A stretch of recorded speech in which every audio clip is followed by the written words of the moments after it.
Γεια σας, είμαι ο Γιώργος Μαντάς και αυτή την φορά θα σας δείξω backstage βίντεο από το φάντασμα της όπερας. Με πλάνα που δεν έχω γράψει.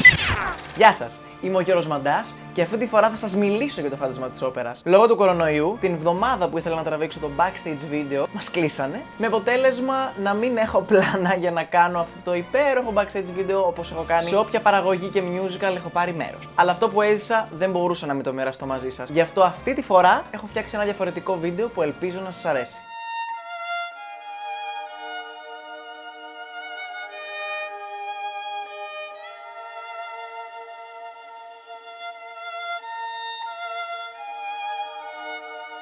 Το φάντασμα της όπερας ήταν μια ξεχωριστή εμπειρία για μένα. Όχι μόνο επειδή γνώρισα πάρα πολύ κόσμο και Έλληνες αλλά και ξένους musical performers, αλλά κυρίως με το πόσο οι ξένοι musical performers που ήρθαν στη χώρα μας ανέβασαν πλέον το επίπεδο του musical στην Ελλάδα. Οι πρόβες μας ξεκίνησαν στην Αθήνα, με το μοναδικό μας σκηνοθέτη Steven, ο οποίος μου έδωσε την ευκαιρία να είμαι και εγώ ένας από τους πρώτους που έπαιξε στο φάντασμα της όπερας στην Ελλάδα, δίνοντάς μου την ελευθερία να εκφραστώ καλλιτεχνικά σε ένα έργο που τόσο αγαπάω. Ο Michael England ήταν ο musical supervisor του φαντάσματος. Κάθε μέρα μας έβαζε όλο και πιο μέσα με τις μαγικές νότες του στην εποχή που διαδραματιζόταν το φάντασμα της όπερας. Ένας άνθρωπος θρύλος του West End που ήταν τιμή μου που δούλεψα μαζί του. Ο υπέροχος χορογράφος μας Ewan και η βοηθός του η Steph ήταν η πιο γλυκιά και ευχάριστη νότα σε όλες τις πρόβες. Αν και δεν έχει πάρα πολύ χώρο στο φάντασμα, σας ευχαριστώ πάρα πολύ που μου δώσατε αυτό το μικρό κομματάκι στο μασκαρίδι να χορέψω. Ήταν τιμή και χαρά μου που τους γνώρισα και δούλεψα μαζί τους. Τέτοιοι άνθρωποι που έχουν κάνει καριέρα παγκοσμίως και στις πρόβες είναι τόσο πραγματικοί, μπορώ μόνο να τους ευχαριστήσω που βρέθηκαν στη ζωή μου και μου δίδαξαν όλα αυτά τα πράγματα. Σας ευχαριστώ πάρα πολύ όλους. Ο Ben Forster, ο ένας και μοναδικός Ben Forster, ήταν το πρώτο φάντασμα που έπαιξε στην Ελλάδα, σε Θεσσαλονίκη και Αθήνα. Κάθε μέρα, χωρίς να κουράζεται, πάντα με το χαμόγελο στα backstage και με τον παιδικό του χαρακτήρα να είναι το πειραχτήρι όλου του θειάσου. Ένας superstar που ήταν ταπεινός και ήταν πάντα δίπλα μας. Η Σελίντα ήταν η πρώτη Κριστίν που γνώρισα στις πρόβες. Από την πρώτη στιγμή που την είδα, είπα τι πανέμορφη κοπέλα είναι αυτή. Και όταν την ακούσαμε να τραγουδάει, απλά μείναμε με το στόμα ανοιχτό. Όσοι την είδατε, σίγουρα καταλαβαίνετε τι εννοώ. Είναι μια γυναίκα η οποία μπορεί να δώσει μια άλλη ματιά στην κλασική Κριστίν. Η Amy. Η Amy είναι η δεύτερη Κριστίν μας. Αυτή η κοπέλα συνδυάζει ομορφιά, φωνή, χαρακτήρα, εργατικότητα και γενικά έχει όλο το πακέτο. Μια αγνή ψυχή με τεράστιο ταλέντο που είμαι σίγουρος ότι σε κάποια χρόνια θα μιλάει όλος ο πλανήτης για εκείνη. Ο Ναντίμ είναι ο καλύτερος Ραούλ για εμένα. 2 φορές το έχω πει το φάντασμα της όπερας στο Λονδίνο και ποτέ δεν μου άρεσε ο Ραούλ. Βλέποντας λοιπόν τον Ναντίμ στο ρόλο του Ραούλ και ειδικά στο Ελάια Σκοδιού, ερωτεύτηκα ξανά αυτό το τραγούδι και λάτρεψα την ερμηνεία του. Απλά θα το θυμάμαι για μια ζωή. Η Λάρα άλλαξε το πώς βλέπουμε αυτό το ρόλο μέχρι σήμερα. Συνήθως η Καρλώτα εμφανιζόταν ως μια πιο εύσωμη γυναίκα, με αποτέλεσμα ο θεατής να συγκρίνει την Κριστίν με την Καρλώτα και να έχει ως πρότυπο ομορφιάς μόνο την Κριστίν. Έχοντας λοιπόν η Λάρα πλέον αυτό το ρόλο, ο κόσμος δεν συγκρίνει ανώμια τις δύο πρωταγωνίστριες. Ένας υπέροχος άνθρωπος που είχα την τιμή να γνωρίσω και να τραγουδήσω στο backstage Sing Prima Donna once more. Ο Πιάντζι της καρδιάς μας. Ο πιο γλυκός άνθρωπος του θειάσου που πάντα μας προστάτευε και μας αγαπούσε. Μπορεί βέβαια όλο αυτό να του είχε μείνει λίγο από τον Old Deuteronomy που έπαιζε στο Cats πριν έρθει στην Ελλάδα. Σε ευχαριστώ για όλα, Τζόνι. Ο Σιόν πιστεύω πως είναι ένας από τους top 5 για αυτό το ρόλο. Όσο κατσούφις και αν ήταν ο ρόλος του, τόσο πιο γλυκός ήταν στο backstage αυτός ο άνθρωπος. Η φωνή του, ο σωματότυπός του, η έκφρασή του. Ήτανε αυτός ο ρόλος. Ο Άρβιντ ήταν ο ονειροπόλος ιδιοκτήτης της γαλλικής όπερας. Και είμαι σίγουρος πως λάτρευε και λατρεύει αυτό το ρόλο γιατί είναι ο εαυτός του. Ένας αριστοκρατικός άνθρωπος με ήθος και αρχές, όχι μόνο στα backstage αλλά και στη ζωή του. Ήταν τιμή μου που συνεργαστήκα με Άρβιντ.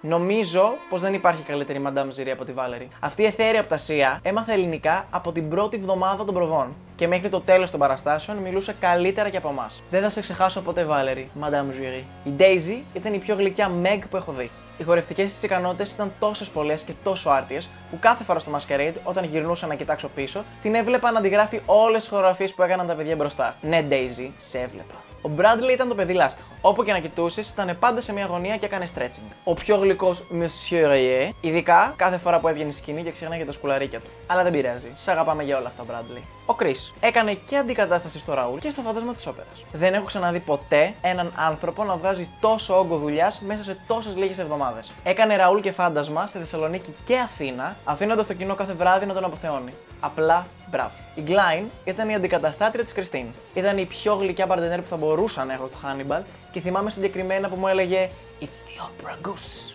Εκτός λοιπόν από τους υπέροχους musical performers που ήρθαν απευθείας από το Λονδίνο, υπήρχαν και οι Έλληνες musical performers. Με αρχηγό τον Γιάννη Ζαράγκαλη. Ο Γιάννης έκανε τον διάσημο σε όλους μπουκέ. Η καλύτερη ατάκα του ήταν όταν τρόμαζε τις μπαλαρίνες με ένα που έκανε και κάθε φορά τον κοροϊδεύαμε στα backstage. Ήταν ο ροκάς της παράστασής μας και χάρηκα πάρα πολύ που τον γνώρισα διότι τον θαύμαζα από το Addams Family. Ήταν ο πρώτος Έλληνας που άνοιγε την παράσταση ως auctioneer σε Θεσσαλονίκη και Αθήνα. Τον λάτρεψα και δεθήκαμε μαζί με έναν περίεργα όμορφο τρόπο. Ήταν ο άνθρωπος που μπορούσε να μιλήσεις ήρεμα σε ώρες πανικού και να σε ηρεμήσει δίνοντάς σου τις καλύτερες συμβουλές. Ο Ραφαήλ και ο Δημήτρης, οι δύο stagehand του φαντάσματος της όπερας. Έχω πάρα πολλά πράγματα να σας πω για αυτούς τους δύο, αλλά θα σας πω ένα για τον καθένα. Πρώτον, θυμάμαι το χαστούκι του Ραφαήλ που το έδινε η Λάρα σε κάθε παράσταση. Και δεύτερον, η αντίδραση του Δημήτρη όταν λέγαμε It's here, the Phantom of the Opera. Ήτανε απλά συγκλονιστική. Σας αγαπώ και σας εκτιμώ αφάνταστα. Αυτό που έχω να θυμάμαι με το Στέλιο από το φάντασμα είναι ο τρόπος που έτρεχε κάθε φορά στο Sitch Probe, αλλά και τις ατάκες που πέταγε κάθε φορά και μας έκανε όλους στο καμαρίνι να πεθαίνουμε στα γέλια. Ο Στέλιος ήταν αυτός που αν σε έβλεπε ποτέ στεναχωρημένο,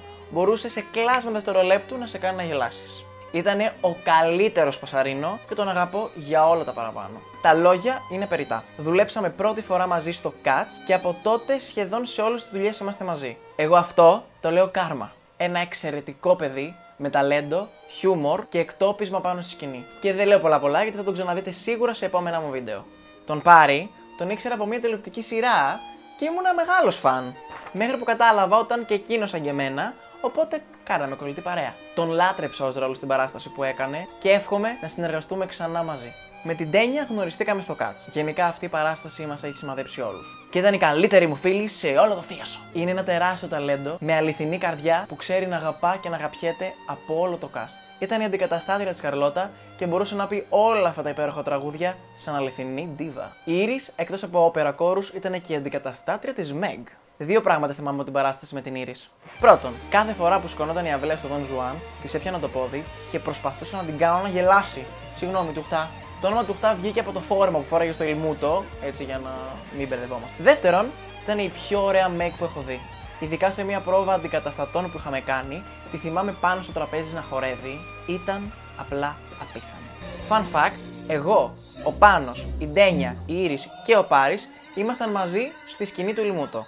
Η Βερόνικα ήταν ο γκουρού του θειάσου. Ήταν η αντικαταστάτρια της Madame Jury και πιστεύω ότι ο ρόλος αυτός της τέριαζε γάντι. Ήταν η φωτορεπόρτερ των backstage. Πολλά πλάνα που θα δείτε μετά τα έχω πάρει από εκείνη, οπότε σε ευχαριστώ πάρα πολύ, Βερόνικα. Την Ασπασία την ξέρω από τον πρώτο χρόνο που ξεκίνησα στο Mamma Mia. Είναι ένα υπέροχο πλάσμα, ταλαντούχο και πανέμορφο. Ήταν η αντικαταστάτρια της Wardrobe Mistress και είναι αλήθεια ότι αν έφτιαχνα ποτέ αυτό το βίντεο θα την προκαλούσα να φορέσει την περούκα της Wardrobe Mistress. Είσαι τυχερή που τη γλίτωσες. Η Μαρκέλα ήταν η μικρότερη του θειάσου.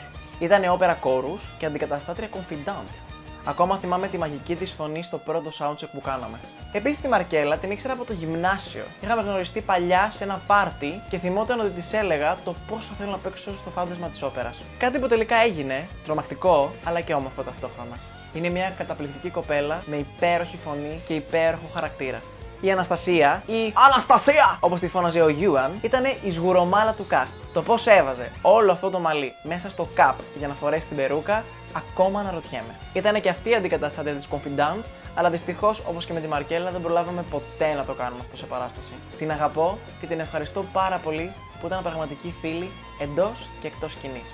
Και φυσικά εγώ. Σας έλειψα? Εγώ λοιπόν, εκτός από όπερα κόρους, ήμουν ένας από τους δύο φοπ και ο αντικαταστάτης του Πασαρίνο. Εκτός λοιπόν από όλες αυτές τις αναμενήσεις που προανέφερα, θυμάμαι φυσικά την υπέροχη χρυσή περούκα μου στο Masquerade, την τεράστια μαύρη κάπα του Πασαρίνο όταν έκανα την αντικατάσταση και το υπέροχο γαλάζιο μου κουστούμι στο Ιλμούτο. Φορώντας λοιπόν αυτά τα ρούχα και τις περούκες, γινόμουν κάθε βράδυ μέρος αυτής της μαγικής παράστασης. Η Ελεάνα και η Κάλια. Η Ελεάνα ήταν η φαρμακοποιός του cast που όταν κάποιος είχε πυρετό πάνω για το κεφάλι του, έτρεχε σε αυτήν και πάντα είχε μια λύση. Η Κάλια ήταν η dance captain του θειάσου. Αυτό ήταν κακό για εκείνη, διότι όταν κάποιος είχε απορία, έτρεχε σε αυτήν και τη ρωτούσε. Κάποια στιγμή απλά ήθελε να μας σκοτώσει όλους. Αλλά την αγαπάμε πάρα πολύ γι' αυτό. Η Κατερίνα, η Ιωάννα, η Μανουέλα και η Γεωργία. Έχω να πω πάρα πολλά πράγματα για αυτές τις τέσσερις, αλλά θα σας πω λίγα για την καθεμία. Η Κατερίνα, εκτός από υπέροχη μπαλαρίνα, είναι και τραγουδίστρια. Το ξέρατε? Τώρα το μάθατε. Με την Ιωάννα ήμασταν αδέρφια. Στο έργο, στο cast. Τέλος πάντων, μόνοι μας βαφτιστήκαμε αδέρφια. Και εκτός από όλα αυτά, ήταν και το καλύτερο πουλί της φωτιάς στο Masquerade. Η Εμμανουέλα ήταν η πιο ήρεμη μπαλαρίνα από όλες. Ναι, η πιο ήρεμη. Γενικά μας αγαπούσε όλους και ήταν πάντα εκεί για εμάς. And last but not least, η Γεωργία. Η Γεωργία ήταν ο leader της ομάδας. Μια υπέροχη, ταλαντούχα κοπέλα. Με όλα αυτά λοιπόν τα παιδιά που προανέφερα, δεθήκαμε και γίναμε οικογένεια. Η οικογένεια από το πρώτο φάντασμα της όπερας στην Ελλάδα.